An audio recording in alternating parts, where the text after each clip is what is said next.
Arun Sharma sir, CISF की entry हो जाना ये कितना जो है इसको किसी भी तरीके से क्या जस्टिफाई किया जा सकता है? चाहे वो हरिवंश जी कुछ भी कह लें, जेपी नड्डा कुछ भी कह लें, कितना भी उस पर तर्क दे दिया जाए।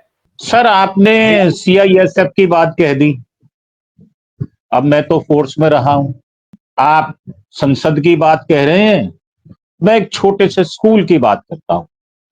वर्दीधारी ऑन ड्यूटी कोई भी पुलिस वाला किसी भी स्कूल में अकारण एंटर नहीं कर सकता।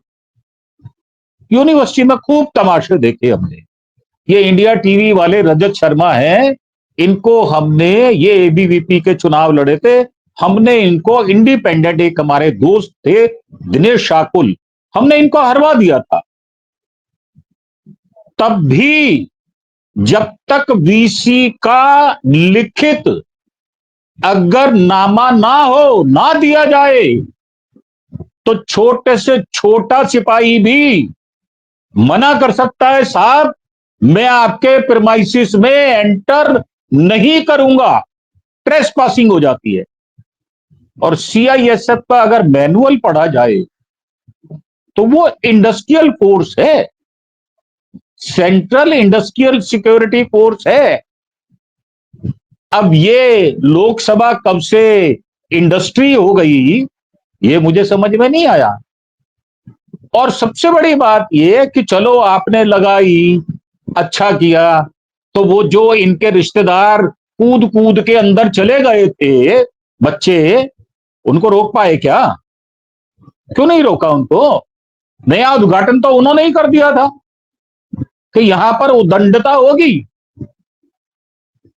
और जहां तक खड़गे साहब की बात है, तो खड़गे साहब का अनुभव मुझे नहीं लगता पूरे देश में उनके मुकाबले में जो राजनीतिक अनुभव है वो मात्र एक व्यक्ति है, शरद पवार साहब। तो उनसे इस प्रकार की भाषा करना, और मैं आपको आपके कहे हुए शब्द याद करा दूं। आपने क्या कहा था कि हरिवंश जी मीठी छुरी हैं। ये उनसे भी, धनखड़ साहब से भी ज्यादा डेंजरस हैं। मीठा व्यक्ति जो बोलता है ना, वो बहुत खतरनाक होता है। और सबसे बड़ी बात यह भी है कि उनका कार्यकाल समाप्त होने जा रहा है, तो उनको पद चाहिए। उनको उम्मीद है कि हो सकता है मुझे उपराष्ट्रपति पद मिल जाए, तो वो इस तरह के कुकर्म, सीधी भाषा में बात करता हूं, अगर अवमानना होती हो तो राय साहब मैं खुद जिम्मेदार हूं, ये चैनल जिम्मेदार नहीं है। मैं अपनी बात पर कायम रहूंगा और मैं किसी से नहीं डरता इनसे। अभी क्या कहा हमारे सुप्रीम कोर्ट के जजेस ने कि तय करेंगे हम। तो साहब जो राहुल गए थे मोटरसाइकिल पर लद्दाख में, वहां पर उनकी एक वीडियो है जिसमें यह कहा गया 6 से 7 किलोमीटर, और हमारे जो शैतान सिंह थे उनकी समाधि तक चाइना ने कब्जा कर लिया है। और मेरे 20 जवान, ये मानते ही नहीं है जवान की शहीदी को, मेरे जवान मारे गए थे और कांटे वाली तार से मार दिए गए थे। आप 20 की जगह 200 मार लो, मेरे तो गए, मेरे तो घर के मर गए। और क्या मोदी साहब में इतनी हिम्मत है कि करनाल जाके बेटी के सिर पे हाथ रख दे? बात लंबी लंबी करेंगे, ये होना चाहिए, वो होना चाहिए, ऐसा चरित्र चाहिए। आपका खुद का चरित्र गुंडों वाला है, गुंडों से कम नहीं हो आप। आपने किसी बेटी का नाम लेकर उसको सांत्वना दी, बल्कि वहां पर जो 16 सिविलियन मारे गए थे, वहां के लोगों ने इकट्ठे होकर, उसमें मुस्लिम भी थे, उसमें सिख भाई भी थे, उसमें हिंदू भाई भी थे, उन्होंने साफ साफ कहा था कि हम 2 महीने की हर 2 तारीख को हम इकट्ठे होते हैं या बातचीत करते हैं। मोदी साहब ने कितनी बार ऐसा किया है मुझे बताएं आप? आक्षेप लगा देना, उस पर मजाक उड़ाना, खिल्ली उड़ाना, नफरत करना, सिर्फ यही काम है क्या? शपथ तो देश संभालने के लिए थी ना, संविधान के तहत ली गई थी शपथ। शपथ इसलिए नहीं ली थी आपने कि आप एलओपी को डायरेक्ट करोगे। जब आपके एलओपी हुआ करते थे सदन में, मैंने उनकी इज्जत देखी है। नरेशन करने के लिए हो क्या? प्रिंसिपल हो, स्कूल के मॉनिटर हो क्या? यह भी तो पता चले। जब आप किसी बात का जवाब नहीं देंगे, मन की बात करेंगे, 1022 मन की बात कर लेंगे, ओपन प्रेस कॉन्फ्रेंस करेंगे नहीं। और मैंने तो कल अभी एपिसोड किया है प्रोफेसर रविकांत के फेवर में। मैंने कहा, मैं कह रहा हूं, मैं सुप्रीम कोर्ट के जजेस का विरोध कर रहा हूं। वो होते कौन है?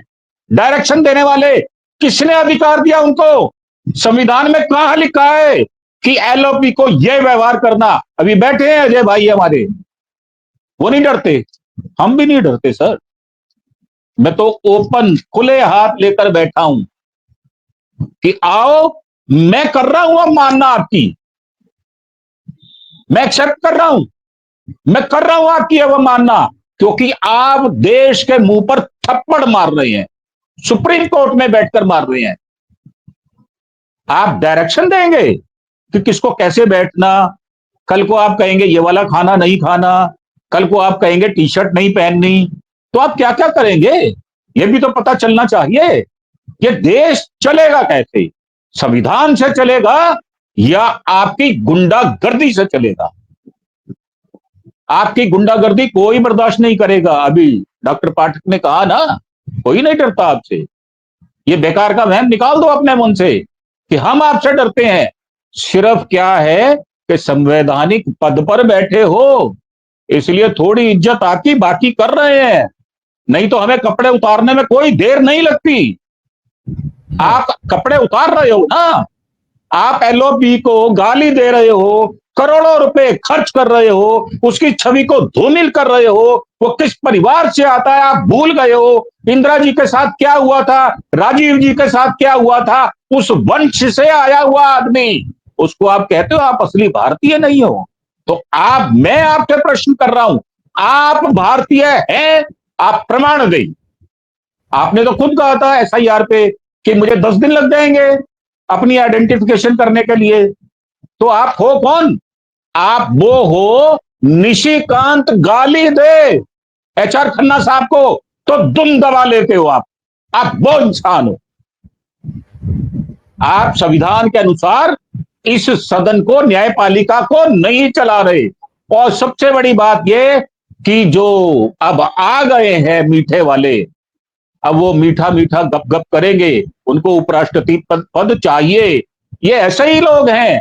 मैंने तो आपको बार बार कहा है कि ये गटर की राजनीति जानते हैं। गटर में जाएंगे, फिर उससे नीचे जाएंगे, फिर उससे और नीचे जाएंगे, ये यही करेंगे। तो इनसे उम्मीद करना, ये किसी को भी, ये महिलाओं को आप देखो, वो नीतीश कुमार महिलाओं को सदन में क्या कह देते हैं। हमारे प्रधानमंत्री सदन में हमारी जो चौधरी है, रेणुका चौधरी, उनको क्या बोल देते हैं, महिलाओं को जनपद पे उनके मुंह पर बूट रखकर रौंद देते हो। आप हो कौन? कभी सड़क पे आकर देखो, आपको नजारा आ जाएगा। तो मेरा मानना यह है कि ये जितनी मर्जी बकवास कर ले, कोई नहीं सुनने वाला और कोई नहीं डरता इनसे।